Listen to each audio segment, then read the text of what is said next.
naturalisasi yang penipuan terhadap sensasi itu. Dan kalau misalnya ada naturalisasi itu, ya ada sesuatu yang tidak fit and proper dengan prinsip-prinsip patriotisme itu. Betul bahwa olahraga sepak bola itu udah mendunia. Sebelum gue sakit perut ditutup dulu. Ini kan kalau istilah penipuan, satu kata penipuan, parameter penipuan itu apa? Sensasi. Parameter sensasi itu apa? Itu kan sangat luas. Ya kan? Betul. Sensasi itu sangat berbeda. Jadi ini orang memang hebat untuk menggunakan kata-kata, memutarkan pisang yang bengkok bisa jadi lurus kalau dengerin Rocky Gerung. Gerung dilawan. Karena ya dengan kata-kata, but that's okay. Inilah enaknya kita hidup di negara demokrasi. Orang kayak Rocky Gerung, Peter Gonta pun boleh ngomong apa aja. Jadi intinya adalah biarin aja. Orang kayak yang ya kalian tahulah yang kritik-kritik itu bebas kok. Itu hak mereka untuk mengkritik. Hak mereka untuk mengkritik naturalisasi dan lain. Hak kita untuk mengabaikan, hak kita untuk ngeblok. Hak gue untuk bilang gue tidak mau satu frame sama Towel. Hak gue dong. Dia ngomong apa aja bebas, itu hak gue juga. Jadi ya kita harus bisa menerima pendapat yang berbeda. Faktanya adalah mayoritas 95%, mungkin 99% dari rakyat Indonesia happy dengan apa yang terjadi dengan timnas sekarang. Betul nggak? Betul. Termasuk gue, maka dari itu gue dukung. Kalau penipuan terhadap sensasi itu nggak ngerti juga apa dimaksud penipuan terhadap sensasi. Nggak ada yang ditipu. Mereka itu lah punya darah Indonesia. Sampai gue pernah bilang, coba kalian perhatikan pemain diaspora kita. Ada yang nggak rambutnya blond? Rambutnya gelap semua. Kenapa? Karena ada darah Indonesia semua. Perhatikan, sebut namanya siapa? Perhatikan rambutnya gelap semua. Pak, heboh lagi nih Pak, naturalisasi nih Pak. Iya nih, memang harus sabar soal literasi. Karena sekarang banyak tiba-tiba orang yang nggak paham bola mulai komentar. Siapa tuh Bang? Karena dia nggak tahu kita itu butuh 140 orang pemain timnas dari U15 sampai ke senior. Kita udah cari nih, pemain lokal kita nggak bisa memenuhi 150 ini. Dan apalagi levelnya sudah level tinggi nih sekarang pertandingan yang kita lakukan. Tapi FIFA memberikan kesempatan, silakan asal dia berdarah Indonesia. Ya kita cari orang-orang dia yang punya darah Indonesia. Contohnya Mes nih, dia bapaknya Belanda, ibunya Manado. Mana dia? Hei, orang Indonesia sekarang ini makin lama makin membaur, banyak menikah antar suku. Terus suku mana dia? Anda bilang bukan Indonesia? Indonesia, karena darahnya Indonesia. Nah, dan mereka ini mau membela merah putih. Masa Anda harus perdebatkan kemerah putihan mereka, darah Indonesia mereka Anda perdebatkan? Udahlah, ayo kita percaya, maju terus, kita majukan sepak bola Indonesia dan kita kibarkan merah putih untuk kemajuan sepak bola Indonesia dan kemajuan bangsa Indonesia.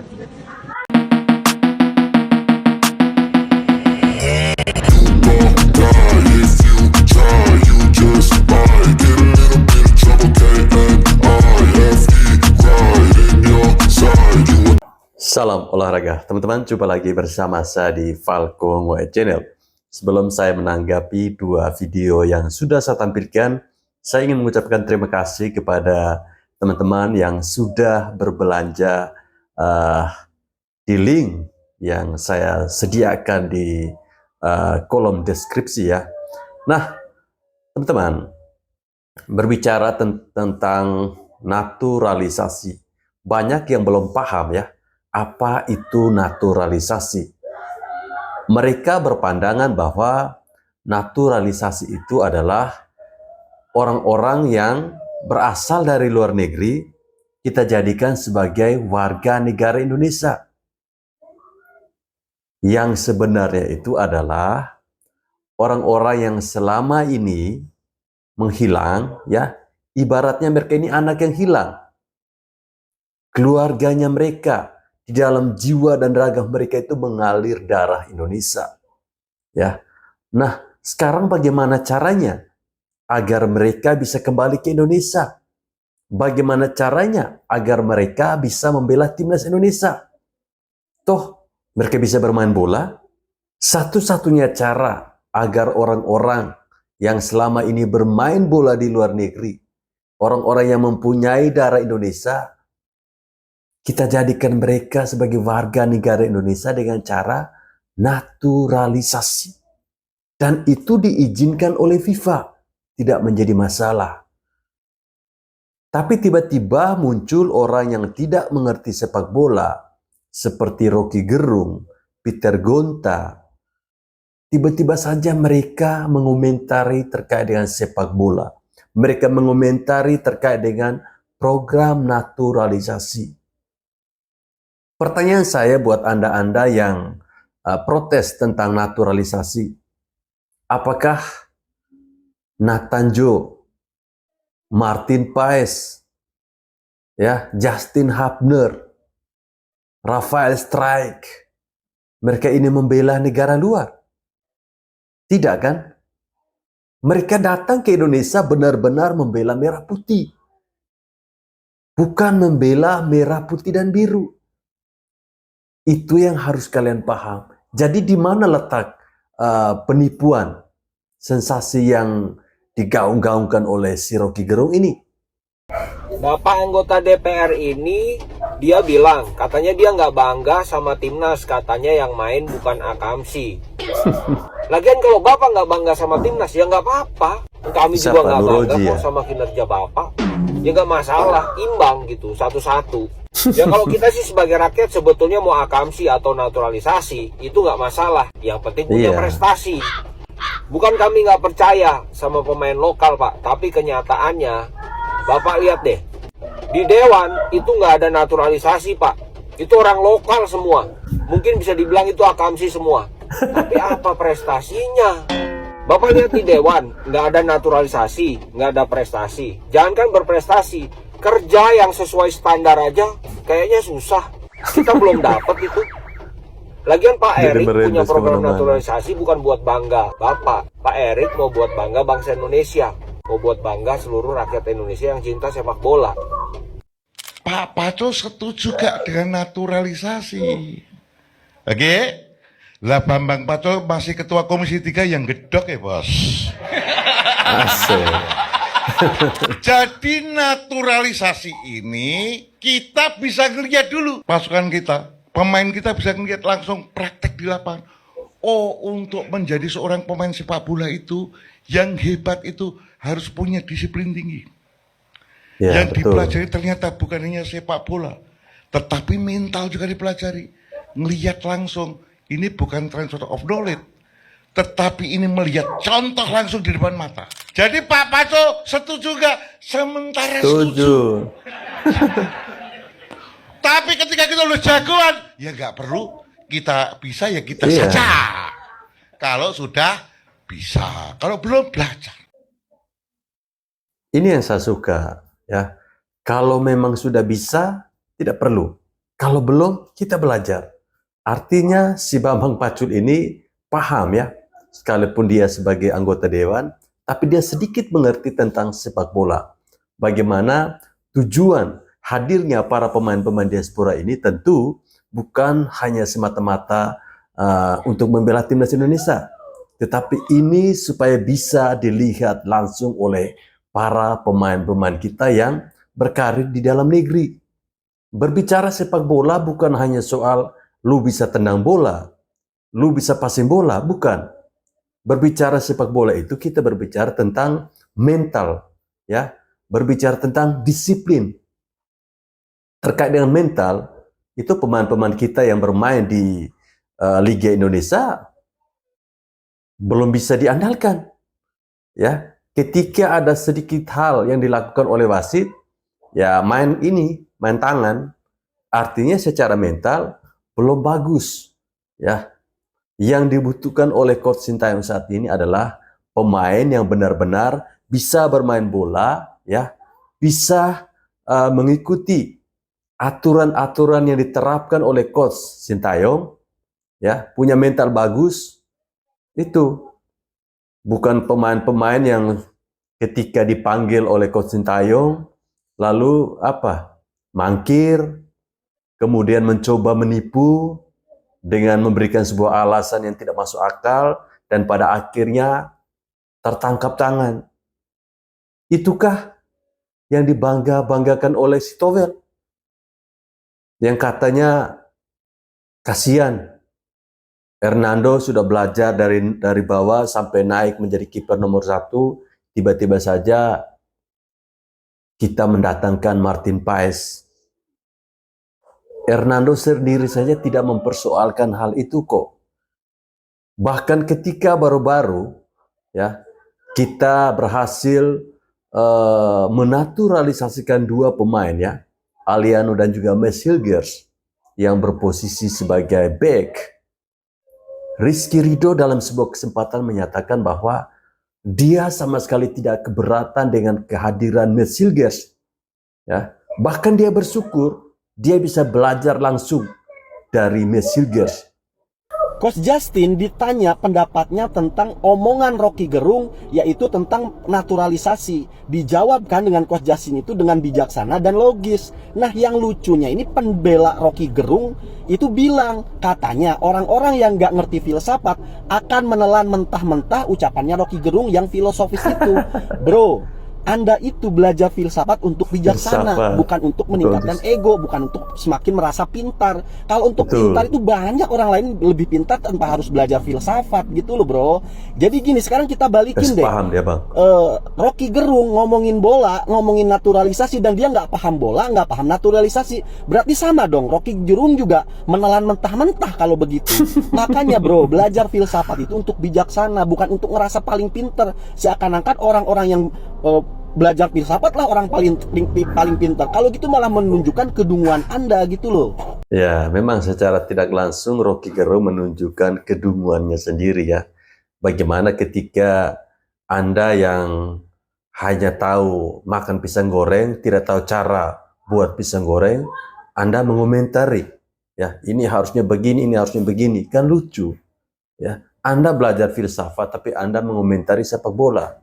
Sepak bola itu tidak pakai filsafat, ya. Dalam sepak bola itu dibutuhkan apa? Mental, ya. Itu yang terpenting. Gaya main, bisa memahami taktik, kedisiplinan. Jadi filsafat itu cukup Rocky Gerung saja yang pakai ya untuk membodoh-bodohkan orang di luar sana. Jangan masuk ke sepak bola. Ini satu kejeniusan Pak Erick Thohir menurut aku ya, dengan menaturalisasi si Jens Rapen ini di usia 18 tahun. Menurut aku benar-benar jenius sih. Apalagi satu lagi kita akan kedatangan Mauro Gistra ya, kabarnya semoga itu benar-benar terjadi. Bayangkan aja guys, nanti mungkin di tahun-tahun ini belum kelihatan ini mereka berdua, tapi di tahun 2026 mereka itu akan berusia 20 dan 21 gitu. Itu mungkin masih terbilang muda lah ibaratnya mereka berdua ini kan. Tapi guys, yang aku salut sama Pak Erick Thohir, dia udah memikirkan Piala Dunia 2030 dan Piala Asia 2031 guys. Dimana nanti kedua striker kita yang nomor 9 yang benar-benar sangat langka ini, kalian bisa cari di mana dah. Setiap negara itu benar-benar langka nomor 9. Bahkan di Belanda sendiri ya. Tapi nanti kita di Piala Dunia 2030 dan Piala Asia 2031 kita mempunyai 2 striker matang yang masih berumur 25 dan 26 tahun guys.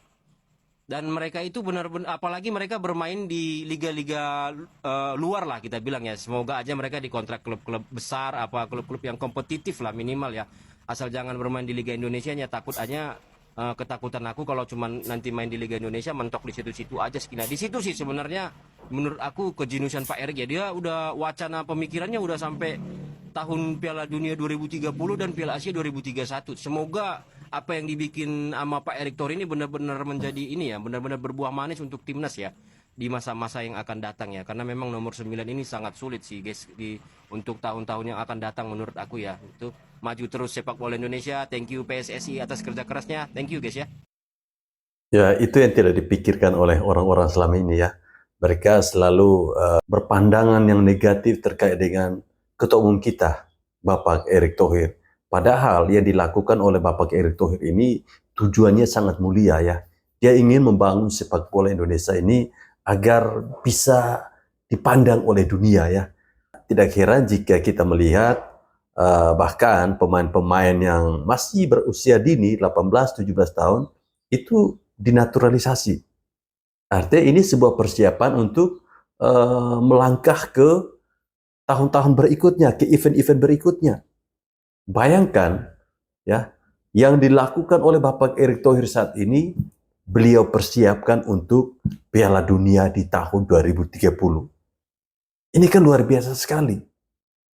Kita masyarakat awam masih berpikir tentang Piala Dunia 2026. Tapi Bapak Erick Thohir sudah 10 kali lebih maju cara berpikirnya. Dia sudah memikirkan di tahun 2030. Nah, model ketua umum seperti ini masih aja orang yang ngebacot. Masih aja orang nyinyir-nyinyir itu. Masih ada saja. Kemarin ditolak negara lain untuk tanding uji coba. Sekarang ditolak pemain diasporanya untuk memperkuat timnas Malaysia. Astaga. Ya, Malaysia mau niru Indonesia ya dengan menaturalisasi pemain-pemain yang punya darah Malaysia yang main di Eropa. Tapi sayangnya pemain-pemain itu nggak mau nih memperkuat timnas Malaysia, nggak mau dinaturalisasi. Ada beberapa pemain, yuk kita cek satu-satu.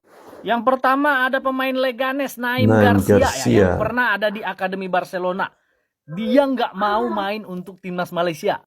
Yang kedua yang paling terkenal nih, Ethan Whitley ya, pemain Manchester United. Juga nggak mau main untuk timnas Malaysia.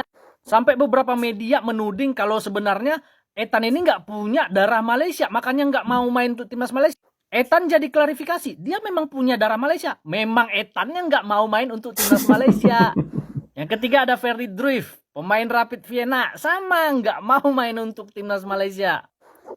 Yang keempat ada Josh Brownhill ya, pemain Burnley, Liga Inggris, nggak mau juga main untuk timnas Malaysia.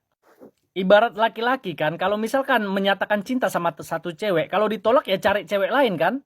Tapi kalau udah sampai 4 cewek ditembak tapi ditolak, artinya apa? Artinya harus sadar diri.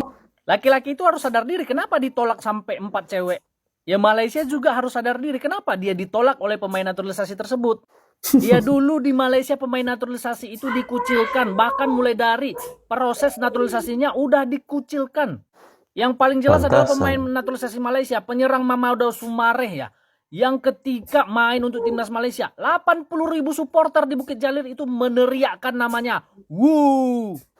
Ya gimana mau betah pemain naturalisasinya ya, kan dia aja nggak dihargai di negaranya. Udah ditolak uji coba sama negara-negara, ditolak juga sama pemain darah Malaysia sendiri. Malangnya nasibmu nak Malaysia. Salam Di Matteo. Ya, memang berbeda ya dengan program naturalisasi. Kalau di Indonesia, kenapa banyak sekali pemain-pemain yang rame-rame ya, pemain-pemain diaspora itu rame-rame ingin membela timnas Indonesia. Karena sangat jelas program kerja atau cita-cita dari ketua umum kita Pak Erick Thohir itu sangat jelas bahwa dia menginginkan agar Indonesia bermain di Piala Dunia. Tapi ketika Malaysia mencoba untuk meniru gaya Indonesia, itu tidak ada karena mereka tidak punya program kerja yang jelas. Oke teman-teman, saya kira sampai di sini video saya. Jangan lupa jika ada yang ingin membeli baju-baju timnas Indonesia, silakan klik link yang ada di deskripsi ya. Terima kasih, salam olahraga untuk kita semua.